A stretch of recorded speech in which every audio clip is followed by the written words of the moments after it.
Good morning, everyone. Welcome to Sports Shorts Daily. Ronnie Rance, Hunter McCann, Tommy Christ, and the Sports Shorts radio crew is over here online. TK over at Tremonti's Meat and Seafood getting ready for giant Thanksgiving tomorrow. You might have time to get by there, get a few last minute things. We know for sure you can go by there tomorrow morning. They've got some stuff in the freezer you can get, but you got to order those turkeys and hams. They had to order them already, but they got all kinds of stuff over at Tremonti's. TK will tell you about later on in the show. Hunter McCann in an undisclosed location, and I am presented by the Louisiana Sports Hall of Fame, rocking the Hall of Fame T-shirt. Go to lasportshall.com.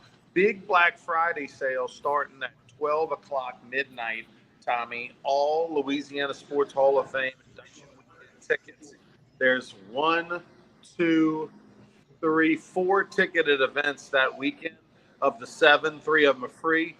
All tickets are 50% off starting on Friday morning, and it ends midnight on Monday, Cyber Monday. So it'll be all weekend long, 4 straight days.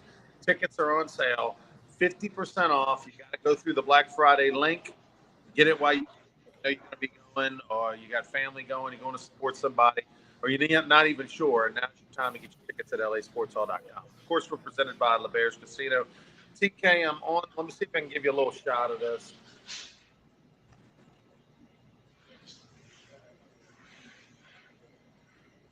You on like the promenade deck?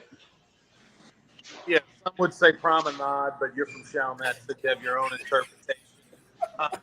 Yes, TK, I'm, this is the peasant level. I'm not on the VIP levels over there. That's where my mom's at. She's over at the VIP level. I'm with the peasants. We're in Roatan, Honduras. Any clue? Y'all knew where that was? No. I know where Honduras is. I didn't either. I might could find it on the map thing, but I'd have to look for a little while. If you had all the money in the world and they said you can go anywhere you want, Roatan ain't making your top 100, but that's where I'm at today. It's kind of a gloomy day. We got in this morning. People started getting off the boat about a half hour ago. I'll make my way over there in a little bit. Go see what Roatan's all about. My guess is they have kids selling chiclets. They have people selling drinks for a lot more than they should be, and jewelry that's not real for expensive prices, and T-shirts and hats you never will wear anywhere else ever other than today. That's probably what's happening in Roatan, but I'll report back on Saturday morning on Sports Shorts Radio. All right, that sounds good. I'm glad I'm at Tremonti's Meat and Seafood. Hunter, what's going on with LSU basketball? The Tigers men survive in advance, and the women have not looked very good. But hey, they're still undefeated. They survive by the hair of their chinny chin chin. They play today against NC State, a ranked opponent. So we'll get a little gauge of LSU women like we have the men. Yeah, for the women's team in particular, like you said, Kim Mulkey said that the team was lucky to win on Monday, and I'd have to agree with her. But to her point, she said sometimes you just create your own luck, and that's the nature of the game.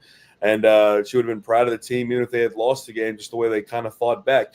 They did look a lot better in the second half of that game, because the first half, they looked like they had never played organized basketball together. They just could not seem to get the ball moving consistently around to create open shots and everything like that.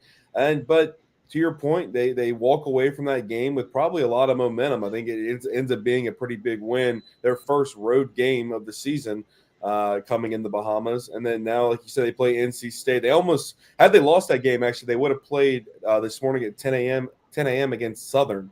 So that would have been pretty interesting, and nonetheless. But now you get a top 20 matchup between NC State and LSU today, and hopefully you have a better performance in the first half. And you kind of rout the Wolfpack and get everything back on track. Even the Southeastern Lions had a trip to Cancun to play basketball. I mean, like all these Thanksgiving, like it's gone to the days where at Thanksgiving you play anything at home. I mean, everybody around is playing internationally. Part of the recruiting to get you to go to that school, but. Like LSU's men, I don't know. What were the expectations going into this year? Last year they finished about 500 in the league, in the SEC, and they were picked to finish last, and we were like super thrilled about that. But now there's some expectation around this LSU men's basketball team. I'm asking both of you, in your opinion, what in your mind constitutes a good season at this point in where the program's at, and are they headed there? Okay, would you like to take that first? You want me to take it? No, go ahead. I think that really what constitutes a good season for them is going to have to be improvement to a sense. I'm not sure that means you have to make the tournament, right? I'm not sure that's where this Matt McMahon program's at, but I feel like it's heading in that direction. We're seeing a lot more commitment and signings and talent from Matt McMahon's squad.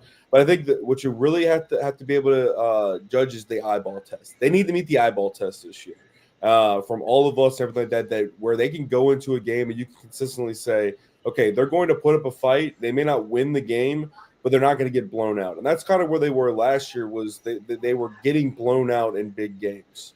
So I think the difference in this for this year is they need to be competitive.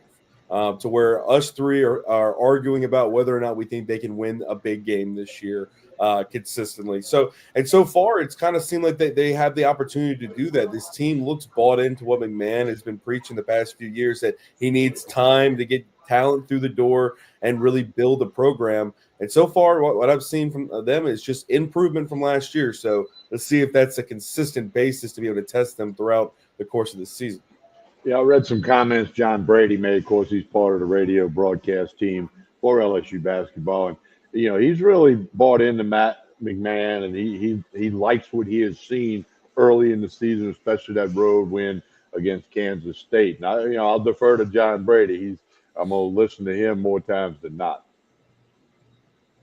I tell you, I think that this team last year, they were just a surprise to be in the consideration, or they even thought of what do they got to do to get into the NCAA tournament. But that's where this team needs to live. This program needs to live. They need to live in that bubble between getting into the tournament and not getting into the tournament. They probably need to get. I think once I talked to LSU basketball coaches over the year, they feel like this is a program that should be in the tournament every other year.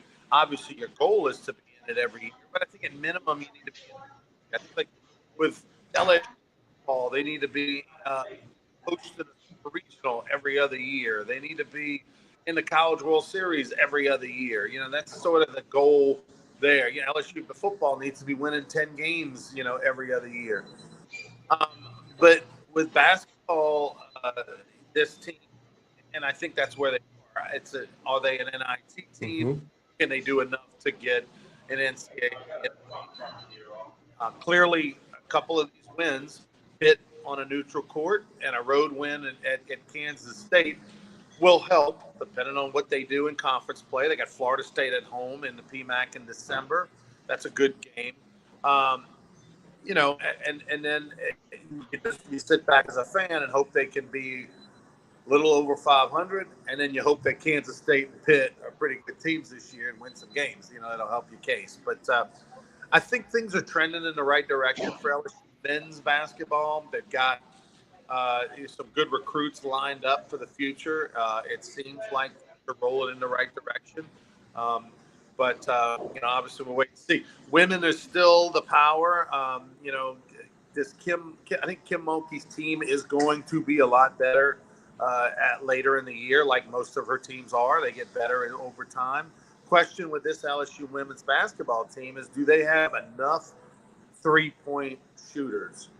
It seems to be a problem the last couple of years. They just don't have enough three-point shooters, and that's where the game's at, unless you have that dominant post player, which they don't have. They've got a combination of people that can play on the inside, and they don't have multiple people that can shoot the three.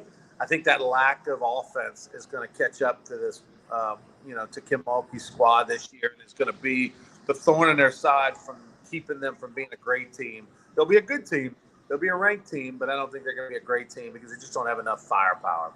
NFL football, what do we got for Hunter? I know, with Thanksgiving, the turkey season here tomorrow, you'll have some action. Yeah, going to have best bets posted today on WBRZ.com, but obviously, 3 matchups, Bears, Lions for lunchtime, Giants, Cowboys in the afternoon. For you to probably sleep through. It'll be a really boring game after that lunch with your turkey and everything. That'll be your groggy nap. And then Dolphins and Packers to cap off Thursday night for Thanksgiving. And I'll give you a little preview of, what's going to be on the website today. I really like the favorites in all three of those matchups in the point spread. The Lions, 9.5-point favorites. Cowboys, 3.5-point favorites against a Giants team where we don't even know if not Danny Dimes, Tommy DeVito is going to play. They said that he has a possible injury and we weren't sure he's going to be able to go on Thursday, so we still don't know about that. And then Packers at Dolphins. The Dolphins have just not looked like a great team so far this year, to be honest with you. And they play last week against a Patriots team that I don't really know how much you could test their strength against. I mean, they end up winning at home, but they've struggled on the road a lot this year. And now they go into Lambeau Field on Thursday for Thanksgiving, and Packers are favored by 3.5 points. So I kind of like all the favorites tomorrow and where the lines are currently set. But we'll see. It's always interesting on Thanksgiving. There's usually one game in particular where it goes completely opposite of what you expect, and sometimes it ends up being a Lions game. Like I said, they're favored 9.5 points against the Bears, but Chicago's had a rough start to their rough season in general, especially in the first half. So if the Lions pull away in that one, that could be a really interesting game on Thanksgiving. Hey, it'll be 28 degrees in Green Bay tomorrow night when they play. So, they've all talking about Tua's record when it's below 45 degrees, this, that, and the other. Hey, so when you wake up from the nap after falling asleep during the Cowboys-Giants game, you can put on the Packers and be glad you're not in Lambeau Field when it's 28 degrees. Oh, no, absolutely. And then as we mentioned, on top of all that fun NFL football, we still got Tulane and Memphis. Tulane's favored at home in New Orleans against by 13.5 points. And the Green Wave really need a win in this one to keep any type of playoff hopes alive. They're going to need help, of course, but they got to win out in this game. And then, of course, the AAC championship game against Army to have any type of chance of making it to the playoffs. Also, for Tulane fans, Mack Brown was fired by North Carolina yesterday. He will coach their last game Saturday.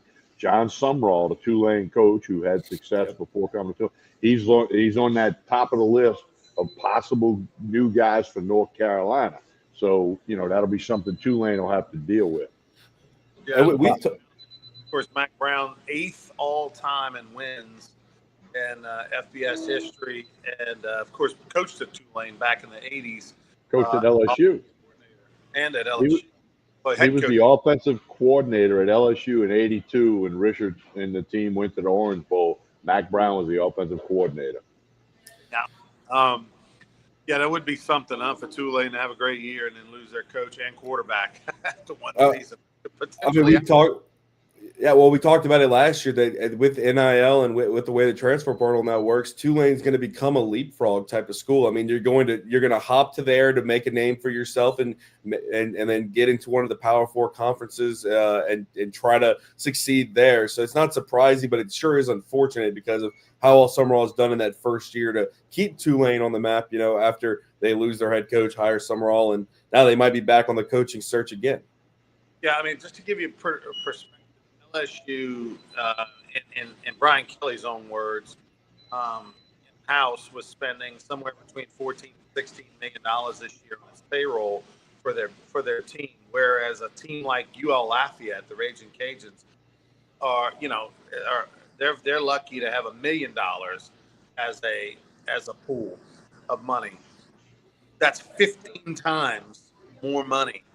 Yeah, LSU's going to spend 15 times more money than UL, right, would potentially. In the old days, prior to NIL, we all know wink, wink, nod, nod. There were little things done here, there. This guy, wow, how'd they get that car? Hey, how'd he get that money in his pocket? How could he afford to go eat there or live in that apartment? There were things done, but it wasn't 15 times more than UL, let's say, right? I mean, because at the end of the day, they both were scholarships. These were just side hustles for boosters. But that's where we're at, and so Tulane is above UL, but it ain't in the Power Four conference money as far as what they can pay a quarterback or what they can pay a player. So you're right, Hunter. It is unfortunate if you're a Tulane fan. Like they got a freshman quarterback from California. He will not be back next year. No, not a chance. Unless he knocks out his girlfriend, she can leave town. He might be in Baton Rouge if Nussmeier goes to the draft. Could be. Yeah. Don't rule that out. Let me. Speaking of Tulane, they got 2 losses right now. They take on a Memphis team. 13.5 is a lot of points. I'd be tempted to buy that half a point and take Memphis. But if anything, I'd probably take the over because Memphis has scored over 20 points, 100 games in a row or something like that. And Tulane's been putting up a ton of points at home. So the over under is 55.5. Tulane Memphis. I kind of like that number more than anything. But if Tulane can win this game and beat Army in the championship, Boise State loses to Oregon State. I don't know. Maybe it gives, they can be dominant in those wins. Maybe it gives the committee something to think about. They both have 2 losses, Boise State and Tulane. I still think probably Tulane lose out. But the win over Army would be a good win. The win over Memphis is 9 wins. You know what I mean? There's some juice for Tulane down the stretch if they can put their foot on the throat of those 2 opponents and Boise State can somehow lose to Oregon State, which is very possible. Boise State survived and advanced last week against a bad team with only 2 wins. So, losing to Oregon State is a possibility for them.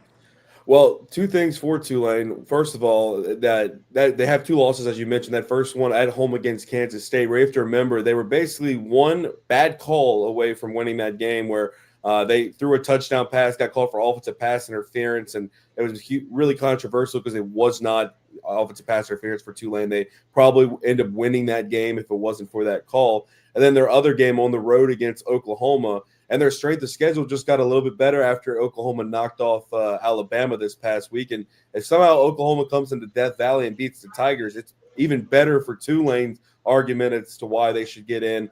But like you mentioned, they still need a little bit of help. They either need some more Power 4 schools to lose in general. Like you said, the easiest path would be Oklahoma to maybe knock off LSU this week, and then Boise State's got to lose this weekend against Oregon State. Speaking of Oklahoma, there's been a number of Oklahoma people on this cruise. The ship we went on here on the Royal Caribbean, we left out of Galveston, so you had a lot of Texas people and Oklahoma people. And, of course, Oklahoma fans on cloud 9 after the way they played against Alabama. And I'm like, good. Y'all can celebrate that. Think about that. Because I want Oklahoma to be overlooking the Tigers, or at least be a little bit overexhausted and about from slapping themselves on the back. By the way, 6,700 people, Tommy, on this boat. 6,700 people. They've got 4 pools. They got zip lining. They got a water show outside, like in the back where they dive, and they have dancers. They have an ice skating rink. This thing is crazy. But as long as they got a casino, Hunter, we're in a good shape over here. Absolutely. There we go. Do they have a sports book? No sports book. They don't have a sports book, but TV's everywhere. It'll be a good spot to watch the LSU game on Saturday. I will say this: the seaweed wrap massage. It's a real deal. It's a real deal, Coach. I feel tighter just talking about it. And I recommend it, Hunter. You need to get that next time you go, because Hunter goes VIP with his family. When you seaweed wrap, Hunter, seaweed wrap.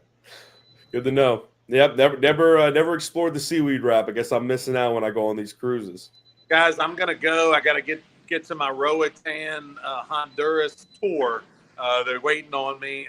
That'll be a very quick tour, I have a feeling. But I'll bring you back some coconuts, some straw hats, or something, guys.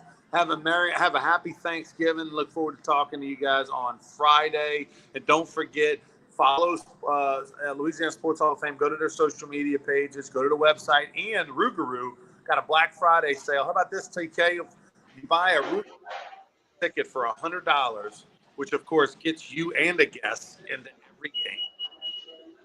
And wow, we got and we're gonna get fire alarm, and we're gonna get you're gonna get a free Rougarou trucker hat and Rougarou dry fit T-shirt for free this week starting Friday morning all the way to Monday night. Buy a Rougarou season, get a hat and a T-shirt free. That's a $55 value. I mean, we're just giving stuff away for Black Friday. So check it out online follow the Rougarou on Facebook and Twitter and all that stuff. All right, guys, have a great Thanksgiving. Have fun in Honduras.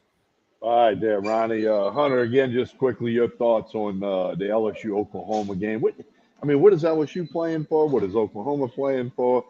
I think the glitter is Oklahoma has never played football in Tiger Stadium.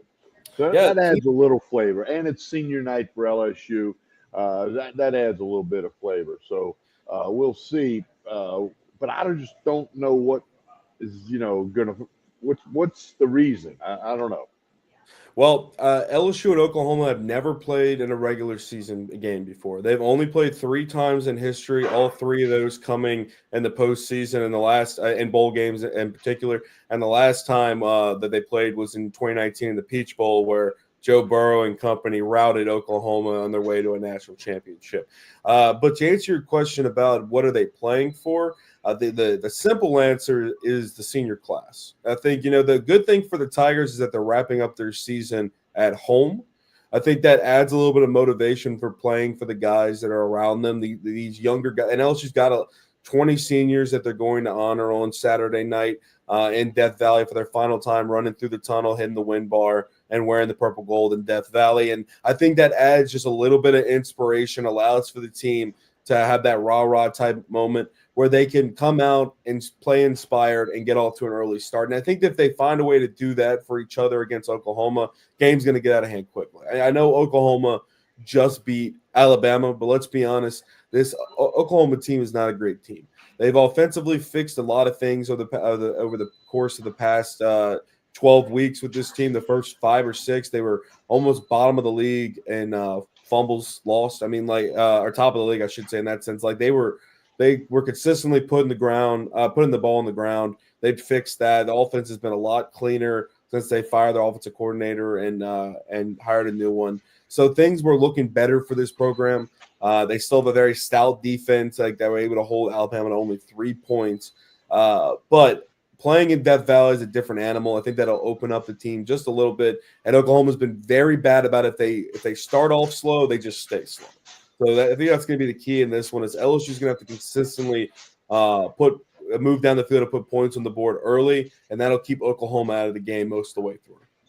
I think you hit the nail on the head. They're going to play for the senior class and let them guys go out with a win. I mean, it's a 6-point spread. I think LSU will cover that and win the game when it's done. It could be a pillow fight early, but then I think LSU will separate.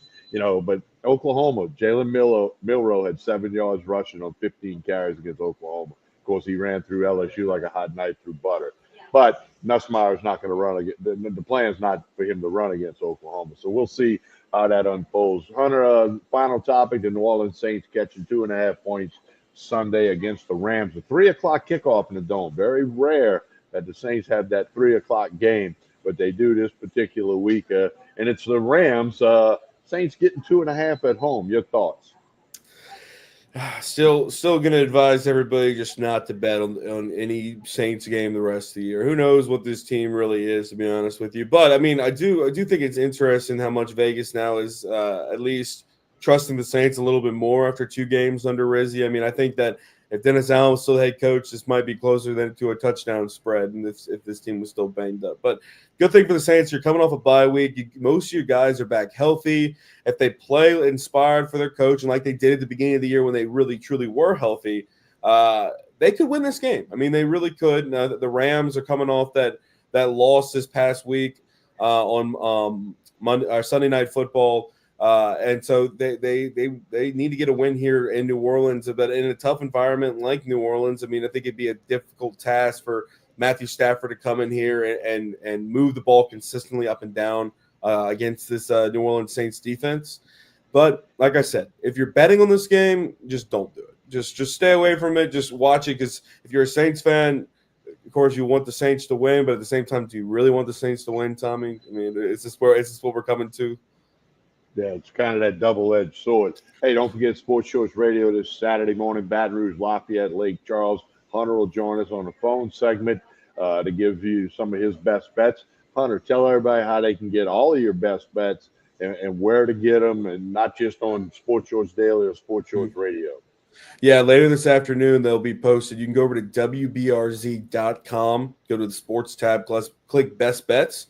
All the bets will be there for Thanksgiving all the way through Sunday, and they'll be updated throughout the weekend as lines come in for anything from basketball to hockey, college football, NFL. I'm going to have bets for it. All you got to do is just go over to WBRZ.com, click on best bets, and you'll win some money this holiday weekend just in time for you to spend it all on Black Friday shopping, get yourself ready for Christmas. Because, TK, the holidays are finally here. Somehow, some way, we have gotten almost to the end of November. And for all you folks in Baton Rouge, if you got last-minute things you need, Tremonti's will be open tomorrow morning, 6 a.m. to 9 a.m. You get here at 9:01, the doors will be locked. Many people picking up their turkeys and their hams, but you need some of those side dishes, or you need some wine or some bourbon or tequila or vodka, 6 a.m. to 9 a.m. sharp here at Tremonti's tomorrow morning. And they're going to take a little break after Thanksgiving. They won't reopen until Tuesday. Then they'll get you ready for Christmas. But Tremonti's here on Jefferson Highway in Baton Rouge, 6 a.m. to 9 a.m. Or stop by today and get some stuff. A bunch of people have already come in here this morning picking up side dishes and gravies, and one guy coming in got 4 bottles of wine. So it's all here at Tremonti's Meat and Seafood. Hunter, happy Thanksgiving to you and the family. Enjoy all the football and mostly the family and the friends and the food, which I know I'm going to enjoy too. So we no Sports Shorts Daily Friday. We're going to take the day off due to the holiday, but Sports Shorts Radio on Saturday. We want you to join us, Baton Rouge, Lafayette, and Lake Charles on ESPN Radio. Hunter, thank you. Happy Thanksgiving, TK, and to everybody else. Have a great time with your friends and family.